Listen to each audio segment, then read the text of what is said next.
Parodie des groupes de métal anglais comme Deep Purple, Spinal Tap est un faux groupe de heavy metal devenu culte grâce au faux documentaire This is Spinal Tap, réalisé en 1984 par Rob Reiner. Le groupe a originellement été créé par Reiner en 1979 pour un sketch diffusé sur la chaîne américaine ABC. Quelques années plus tard, Rob Reiner décide de réaliser un film parodiant les rockumentaires, qui se multiplient depuis le début des années 60, c'est-à-dire les documentaires qui retracent la carrière des groupes de rock en alternant interviews et séquences filmées lors de concerts.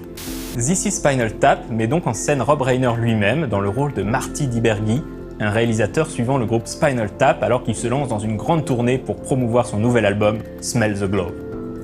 Immaturité et problèmes d'ego des membres du groupe, incidents techniques lors des concerts, controverses autour des pochettes d'albums jugées sexistes, clash entre le manager du groupe et la petite amie d'un de ses membres, importance de connaître les différences de notation des unités de mesure entre les États-Unis et le Royaume-Uni lorsqu'il s'agit de créer un décor de Stonehenge sur scène, ou encore combustion spontanée du batteur en plein solo, rien ne leur sera épargné. À tel point que de nombreux vrais groupes de rock se reconnaîtront dans les mésaventures de Spinal Tap, et l'expression « So Spinal Tap » est devenue courante dans le milieu pour décrire les déboires rencontrés lors des tournées. Spinal Tap compte 4 membres principaux, le duo de guitaristes et chanteurs David Santabins et Nigel Tufnell, interprétés respectivement par Michael McKean et Christopher Guest, ainsi que le bassiste Derek Smalls et le claviériste Viv Savage, incarnés quant à eux par Harry Shearer et David Caff. Le batteur quant à lui est interchangeable, celui-ci ayant tendance à connaître une fin aussi spectaculaire que mystérieuse. Au moment du film, le dernier batteur en date est Mike Shrimpton, interprété par R.J. Parnell. Tous ces acteurs sont américains et jouent leurs personnages avec des accents britanniques particulièrement exagérés. Si This is Spinal Tap a rencontré un succès modeste en salle, le film a rapidement atteint un statut d'œuvre culte dans le milieu du rock. Outre les blagues mythiques du film, qui sont devenues de véritables mèmes, comme par exemple le fait de pousser son ampli jusqu'à 11, ou d'avoir des dizaines de guitares accrochées à son mur même si on ne joue au final qu'avec une ou deux, les membres de Spinal Tap connaîtront une carrière au-delà du cinéma.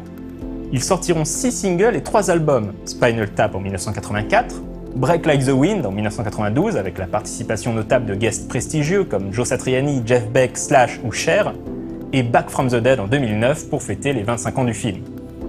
Les membres du groupe sont également régulièrement conviés à prendre part à des collaborations à but caritatif. Par exemple, en 1985, Ronnie James Dio les invite à participer à un collectif pour aider les réfugiés éthiopiens. À cette occasion, les membres de Spinal Tap découvrent que leur première fanbase, ce sont en fait les stars du heavy metal elles-mêmes.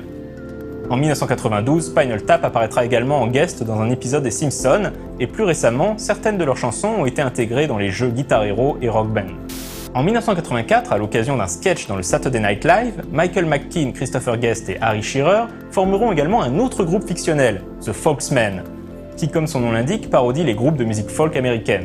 Comme son grand frère métalleux, le groupe apparaîtra en 2003 dans le film Mighty Wind, un faux documentaire sur la scène folk des années 60 réalisé par Christopher Guest.